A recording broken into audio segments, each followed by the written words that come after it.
Hello guys and welcome for episode 2 of my PvP basic series for New World.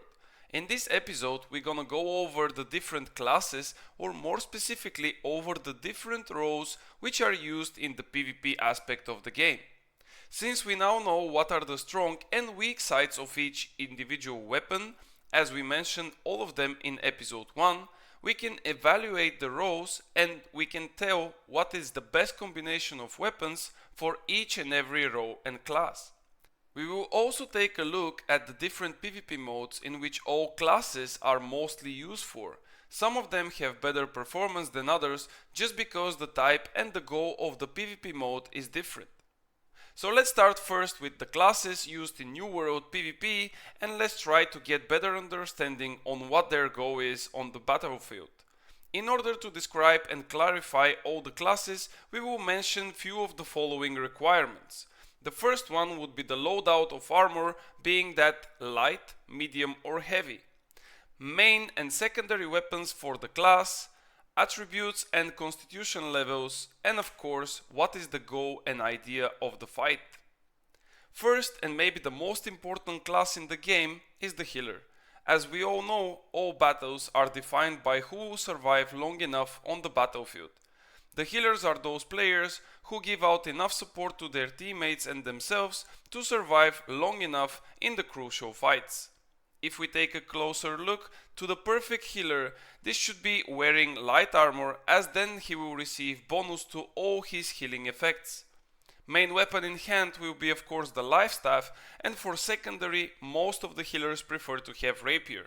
Other choices such as ice gauntlet, void gauntlet or even flail are also common, but this is mainly in a smaller scale PvP modes such as arenas, duels or 5v5s, and at best up to OPRs. For attributes, the split is mainly between focus and constitution, and here is good to note that most of the good healers are taking the risk to run with lower constitution level in order to gain stronger heals, as they will have higher points in focus. The idea of a healer is to be in constant movement around the fight while trying to avoid enemies' assassins. Therefore, you will mostly see healers taking really strange spots on the terrain, but being able to provide heals to their groups. If a healer gets the attention of the enemies and he is being chased by them, most of the times they will try to use their secondary weapon, mainly the rapier, to avoid contact and manage to slip away. If a healer however gets killed, the chances of his party being killed short after is quite big. With all that, we can safely say that the healer class is used and necessary in all PvP game modes. Due to its importance, it is considered as one of the must-have roles for any PvP fight. The second and also really common class in New World PvP is the Bruiser.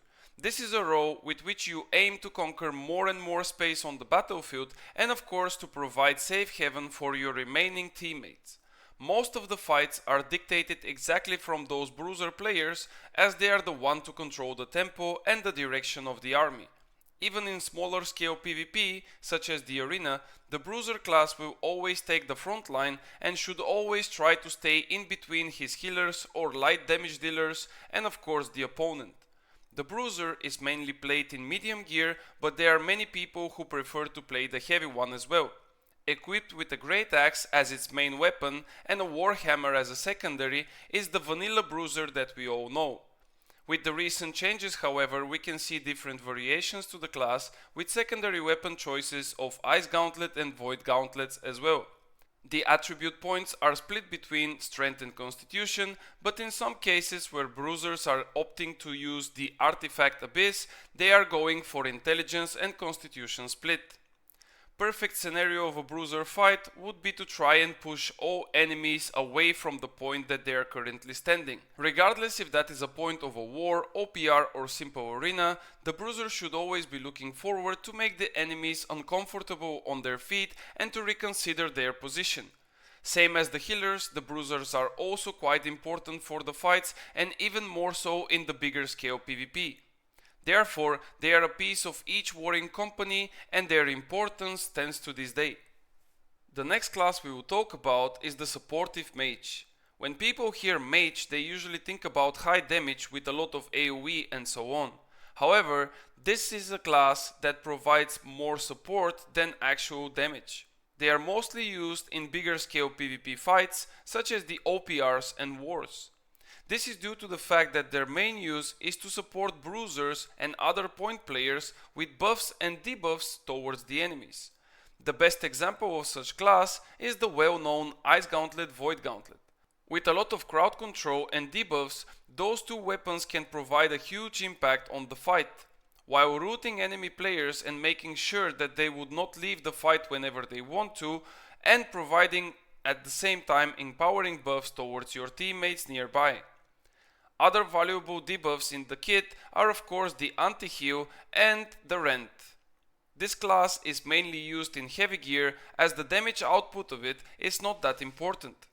The buffs and debuffs are still having the same value regardless of the equip load, and therefore having those supporters nearby you alive is really crucial. As already mentioned, the main two weapons are the Ice Gauntlet and Void Gauntlet, but in some cases you might see different variations with Blunderbuss and of course the new Flail. The distribution of attribute points can be different depending on the choice of weapons, but of course in the main case they go always with a little bit higher constitution levels so they can have a better sustain. The idea and the goal of the class is to be in close communication with the bruiser of the party and then to follow on his call. Whenever the call is made for an attack, the supporter mage should be close enough to provide the necessary buffs and debuffs towards the fight. And since we are on the topic of mages, let's take a look at the other mage class, which is super important as well as the supportive one. This one is the typical DPS Mage class, which aims to provide high bursts of damage and a lot of AoE effects from distance in specific areas in order to kill people and give numbers advantage to his group and army. In most cases those mages don't have anything apart from high damage and therefore they are heavily reliant on their frontline teammates. The loadout for this class in most cases is light, but some people also prefer to have a little bit more sustain and they choose to go medium.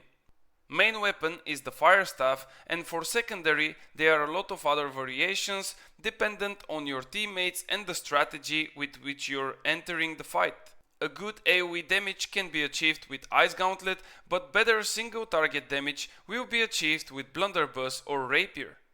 Some even choose to go with Great Axe due to the scaling of the new artifact Abyss with intelligence.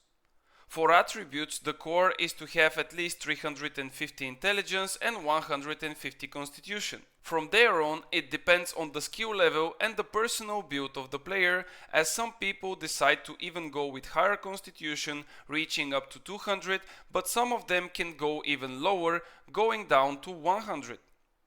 The main goal of a DPS Mage is to follow his melee teammates and to assist with high bursts of damage whenever a target is called out. Mainly that happens when the target is under crowd control effect or is just slowed down by the basic attacks of your teammates. Another ranged DPS class is the so-called Mele DEX.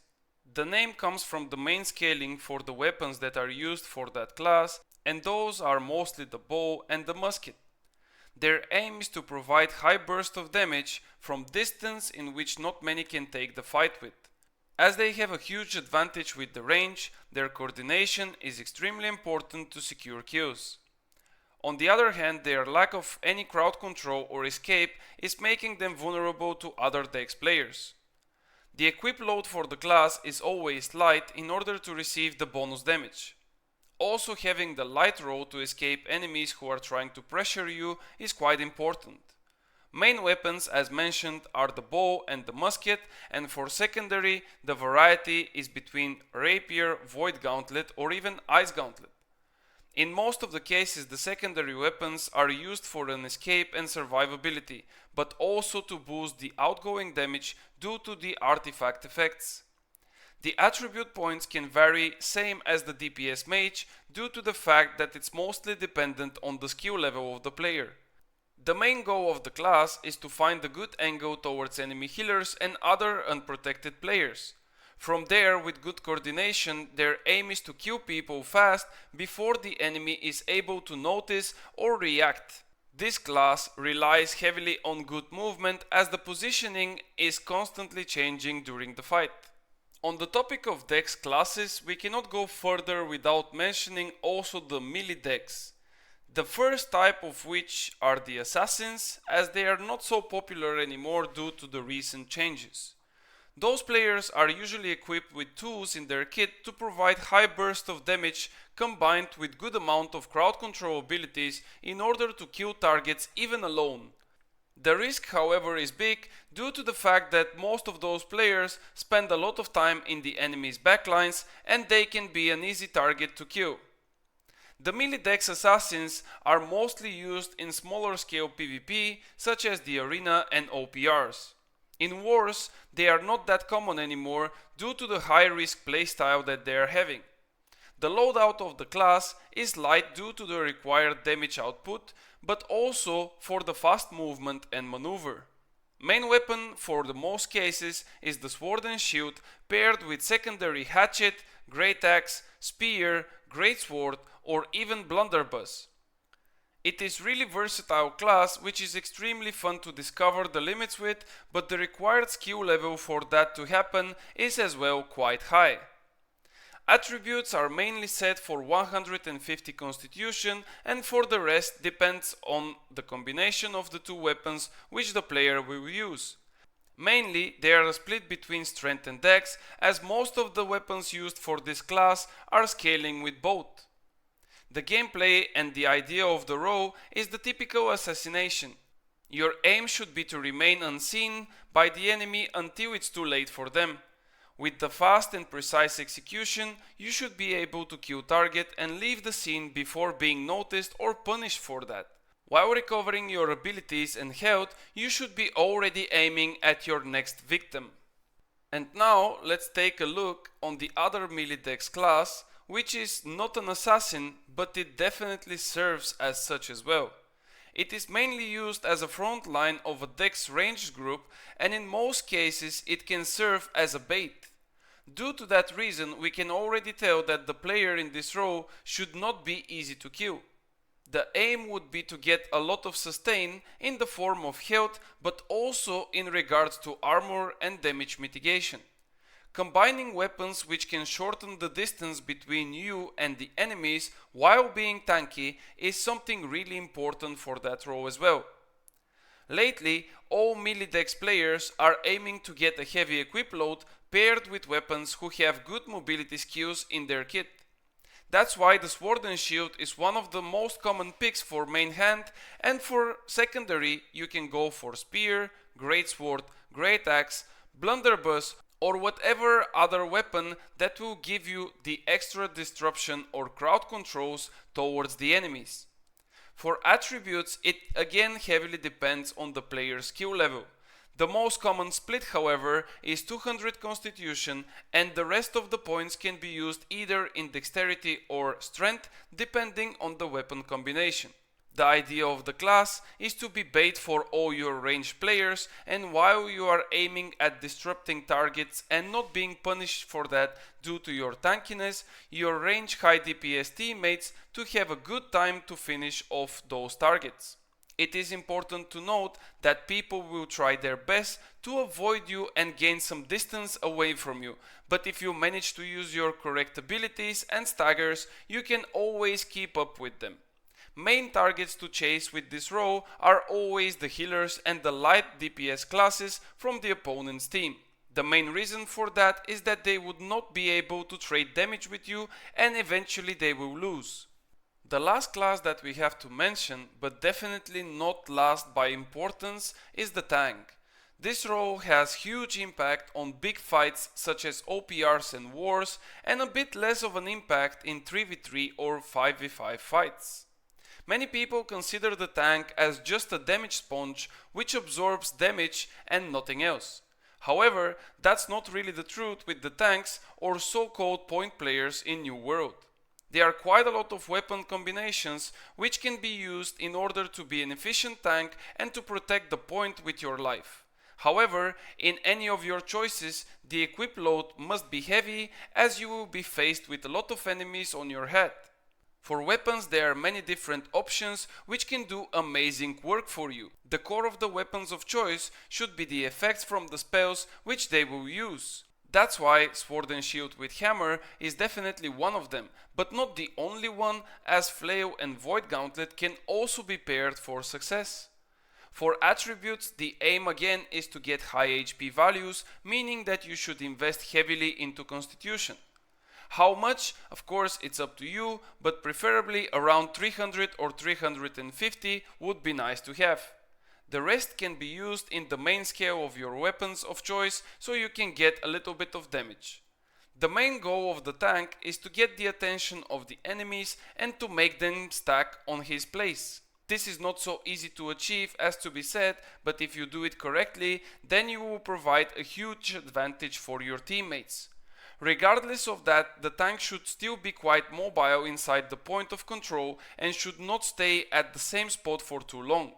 Important to remember is that you are a tank as long as you have your teammates around you, as if they are not there for you, you will not achieve anything alone. This is also the reason why this role is mainly used in bigger scale PvP, such as the OPRs and wars, due to the fact that there are many more players. And with that, guys, I believe that I covered all the classes in the PvP of New World. All of them are quite important and each of them is a piece of a puzzle which cannot be finished if missing. It is hard to compare which one is better or more important than the others, as their design and mission in the fights are quite unique and different. However, in the next episode we will aim to see what are good combinations between the classes in a group of 5 and why variety is much needed in PvP. If you don't agree with something or I forgot to mention a class, please let me know in the comments below. If you want to have a chat regarding PvP or anything else related to New World, please join my Discord community. I'm also leaving a link to my stream in the description below where you can catch me live from Wednesday to Sunday. Thank you guys so much for watching and I will see you on the next one.